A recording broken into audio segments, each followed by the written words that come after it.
Carrie here, busy mama of 3 active, hungry boys. Parker and Preston, who are 12, and Patrick, who is 15. So here is a crock pot meal I love to do. It's super simple, and I can set it and forget it. So we are gonna do easy crock pot fajitas today. I'm going to be using the Epic Here fajita seasoning. I love this because I can trust the ingredients that are in here.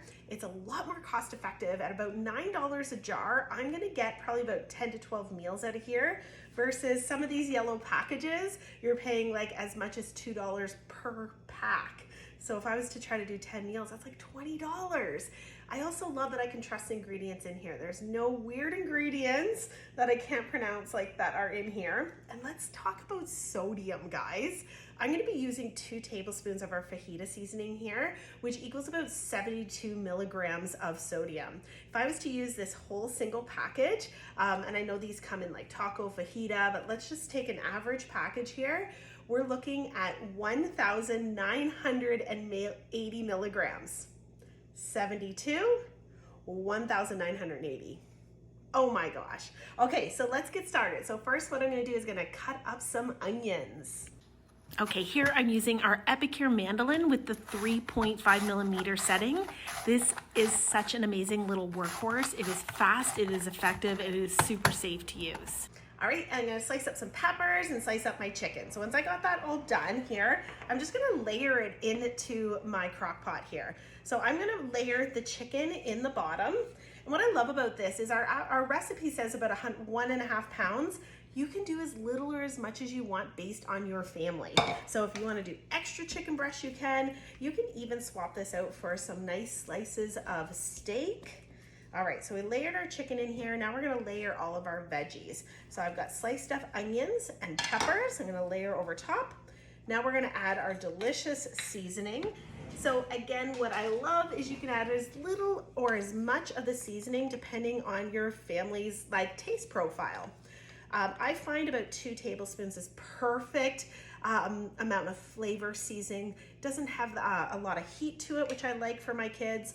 And I love the fajita seasoning because it's a little bit milder. It has some lemon in it, which makes it just a perfect temperature. Now I like to add a little bit of citrus on here. So I'm just gonna take my citrus press and add about a half a slice of lime. Now you might be thinking, oh, I don't always have fresh lemon and limes on hand. I'm gonna give you a little tip. What I do is I buy my lemons and lime in bulk because it's a lot less expensive when you buy like a big bag of limes versus individually. I bring them home, I put a couple in my fridge that I know I'm gonna use right away, and then the rest of them, I poke a hole. I'm actually gonna show you one of them. I poke a hole in them and I throw them in my freezer. And then anytime I want fresh lemon or lime, I just pull one out of my freezer, put it in the microwave for about a minute. That's why you want to poke that hole, because you don't want it to explode. And then you can squeeze it anytime that you want.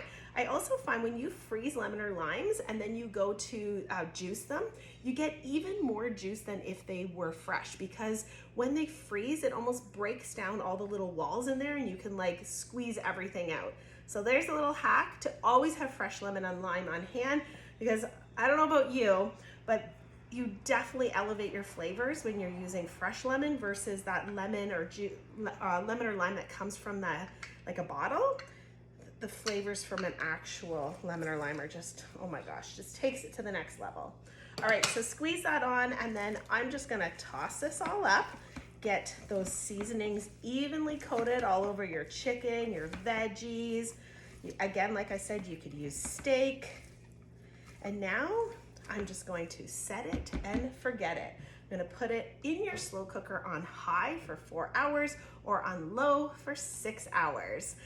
All done, let's take a peek. Oh my gosh, I wish you could smell the aromas in my kitchen right now. The chicken looks so tender and juicy. The onions and the peppers look perfectly cooked. All you have to do now is wrap this up on a tortilla, add some shredded cheese, guacamole, all the fixings, or you could even do a fajita power bowl. And here's another way to serve them. So you can obviously serve them on traditional flour tortillas or corn tortillas, or maybe even on sheet pan nachos, or use your flour tortilla, put your fajitas on the inside, fold it, and then crisp it up till golden brown in the frying pan. And there you go. Don't those look absolutely delicious?